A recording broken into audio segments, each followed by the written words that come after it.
नमस्ते। मैं शबनम, प्रवक्ता diet Sonbhadra DElEd fourth semester की ऑनलाइन कक्षा में आप सभी स्टूडेंट का स्वागत करती हूँ। हमारा आज का टॉपिक है दिए गए निर्देश, संदेश, सुनाए गए वर्णन, कविता, कहानियों, लोकगीतों आदि में निहित भावों तथा विचारों को सुनकर समझना। तो जैसे ही बच्चा जब क्लास में आता है तो जो टीचर्स उसे बोलते हैं, बच्चा पहले उसे सुनता है, सुनने के बाद समझता है, समझने के बाद तब उसे वो अपने क्षमता अनुसार उसे क्लास में प्रदर्शन करना होता है।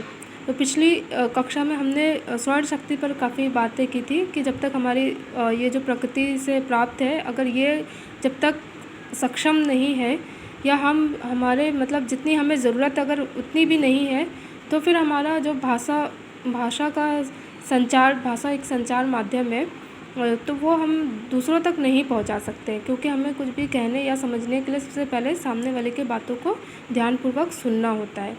तो चलिए आइए डिस्कस करते हैं। जैसा कि हम जानते हैं, भाषा भावों एवं विचारों की जननी तथा अभिव्यक्ति का माध्यम है। भाषा के बिना मनुष्य पशु के समान है। भाषा के कारण ही मनुष्य सर्वश्रेष्ठ प्राणी है। भाषा का अधिकार एवं विकास वस्तुतः मनुष्य का ही विकास है। इस प्रकार मानव के हाथ में भाषा वह शक्ति है जिसके सहारे वह अपने आप को दूसरों के सामने समक्ष प्रस्तुत करता है और दूसरों को स्वयं समझता है। भाषा के माध्यम से ही अपने भावों को प्रकट करता है, दूसरे के भावों को ग्रहण करता है और अपने भावों को भाषा का सहारा देकर विश्व के लिए कोई चिरंतन शाश्वत कृति को जन्म देता है। तो जो भी कहने का मतलब ये है कि अगर आप जैसे कवि को देखें या किसी कहानीकार को देखें या नाटक लिखने वाले को देखें, तो वो क्या होता है, वो अपने इर्द गिर्द जो भी जैसा भी दैनिक जीवन में जो भी देखते हैं उसे वो महसूस करते हैं। महसूस करने के बाद और हम जानते हैं कि वो आम इंसान से वो ज़्यादा हसास होते हैं, वो ज़्यादा उसे अनुभव करते हैं। तो ये सारी चीज़ें उसे प्रेरित करती है लिखने की तरफ, और जिसे वो अपने कहानी, नाटक, कविता, गद्य किसी के भी सहारे जो भी जिसमें उसे दक्षता प्राप्त है, तो उसे वो उकेरता है, ठीक है, और फिर उससे हम लुत्फ़अंदोज़ होते हैं। अब जैसे क्लासरूम की बात हम करें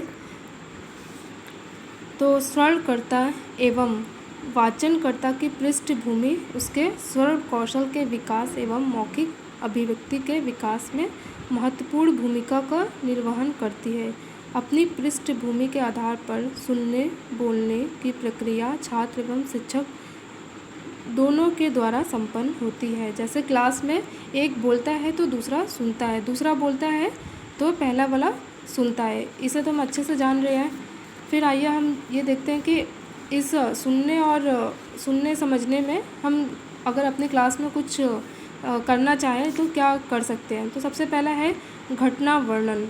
अगर हम किसी बच्चे को कहें कि तुम कोई ऐसी घटना सुनाओ जिससे तुम प्रभावित हुए हो, तो फिर वो क्या करता है, वो अपने अनुभव को सुनाता है और उसे अपने दैनिक जीवन से उसे जोड़कर, और जब जोड़ता है तो फिर उसमें विचार और अपने अनुभव को कहने का अवसर मिल जाता है, जिससे कि क्या होता है, शिक्षक अपने जीवन की किसी घटना एवं अनुभव को सुनाता है और छात्रों को भी प्रेरित करता है कि वे स्मृति पर बल डालकर अपने अतीत के विभिन्न प्रसंगों को सजीव एवं रोचक भाषा में कहें।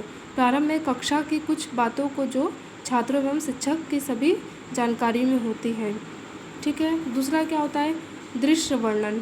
इसमें कोई भी दृश्य दिया जाता है, फिर उस पर उसे सोचने के लिए प्रेरित किया जाता है और फिर उससे कहा जाता है कि जो भी आप कल्पना कर रहे हैं वो हमें बताइए। फिर आपका आता है यात्रा वर्णन। इसमें किसी भी यात्रा का वर्णन होता है, अविस्मरणीय घटनाएं तथा उसके महत्वपूर्ण अनुभव को शामिल किया जाता है। उसके बाद हम ये देखते हैं कि जैसे हम क्लास में बात करते हैं आदेश एवं निर्देश, ठीक है। तो इसमें क्या है कि एक विद्यार्थी शिक्षक को अपने प्रशिक्षण काल में और व्यावसायिक जीवन में विभिन्न प्रकार के आदेशों एवं निर्देशों का पालन करना पड़ता है। ठीक है, अपने उत्तरदायित्व का निर्वहन उसे इन्हीं आदेशों एवं निर्देशों के अनुसार करना पड़ता है। समान रूप से शिक्षण और प्रशिक्षण के संदर्भ में विद्यार्थी शिक्षकों को प्रशासनिक स्तर के आदेश प्राप्त होते हैं। ये आदेश प्रायः लिखित रूप में होते हैं और विभिन्न कार्यों एवं उत्तरदायित्व का निर्धारण करते हैं, जबकि निर्देश संस्था स्तर पर प्राप्त होते हैं। ये समझना आवश्यक है कि आदेशों का पालन अनिवार्य होता है और निर्देशों को मानना स्वयं के विवेक पर निर्भर करता है।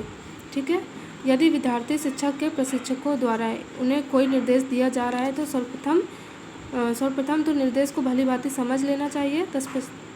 तत्पश्चात निर्णय लेना चाहिए कि निर्देश कार्य की सफलता में कितने उपयोगी है और उनकी अनुपालना भी की जानी चाहिए। ठीक है, फिर उसके बाद हम अगर देखें तो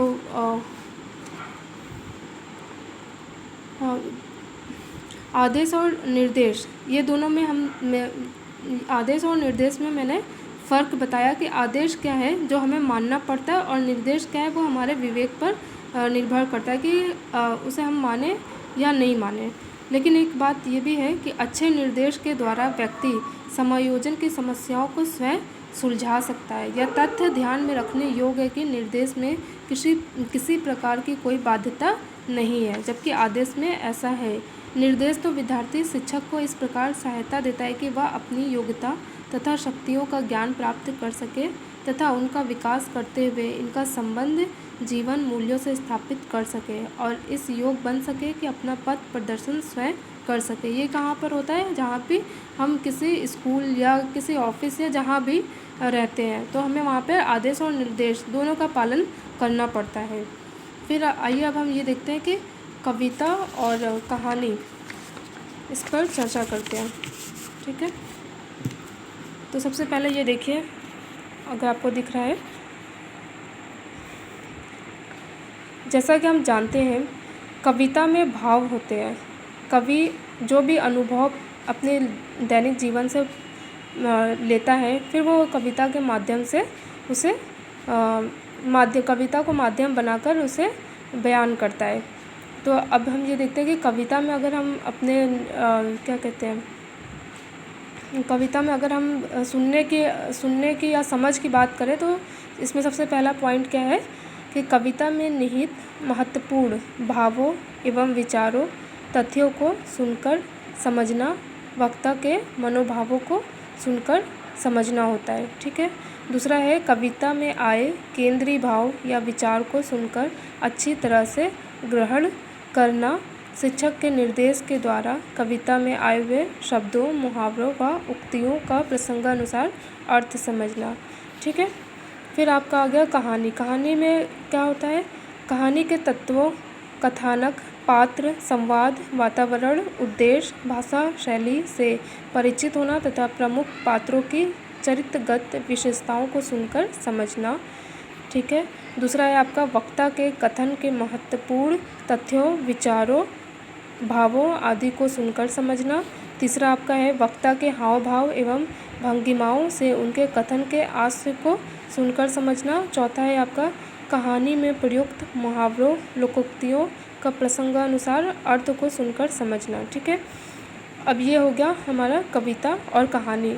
मैं इस पर ज़्यादा आपसे मैं इस पर नहीं बात कर रही हूँ, क्योंकि कविता क्या है, कविता कैसे लिखी जाती है या कविता के क्या अंग होते हैं ये सब आप जानते हैं। कहानी के बारे में भी आप सब जानते हैं। कहानी ये आप बचपन से ही पढ़ते आ रहे हैं, तो इसमें कुछ मुझे ख़ास बताने की ज़रूरत नहीं है।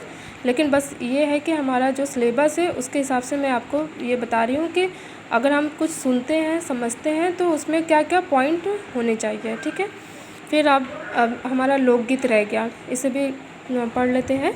देखिए, इसी प्रकार में भाषा में लोकगीत से तात्पर्य किसी क्षेत्र विशेष में प्रचलित स्थानीय भाषा में रचे गए गीतों से है। ये लोकगीत उस क्षेत्र विशेष की सभ्यता तथा संस्कृति को अभिव्यक्त करते हैं, जैसे कजरी, सोहर, चैती, लंगूरिया आदि लोकगीत की प्रसिद्ध शैलियाँ हैं।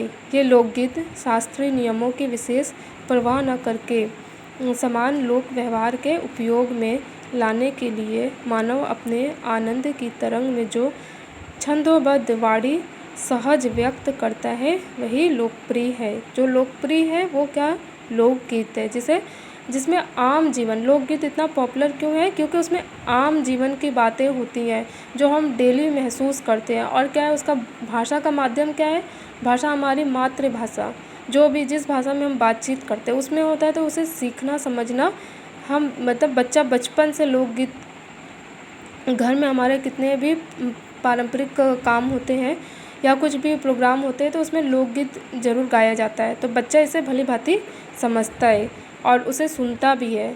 और सुनने के बाद अगर हम उससे चर्चा करें तो फिर वो भी अपने जो भी अनुभव हैं वो हमें तुरंत उसे बताएगा। तो आज की इस ऑनलाइन कक्षा में बस इतना ही। मैं ये उम्मीद करती हूँ आपसे कि ये टॉपिक आप भली भांति समझ रहे होंगे। बहुत बहुत शुक्रिया। नमस्ते।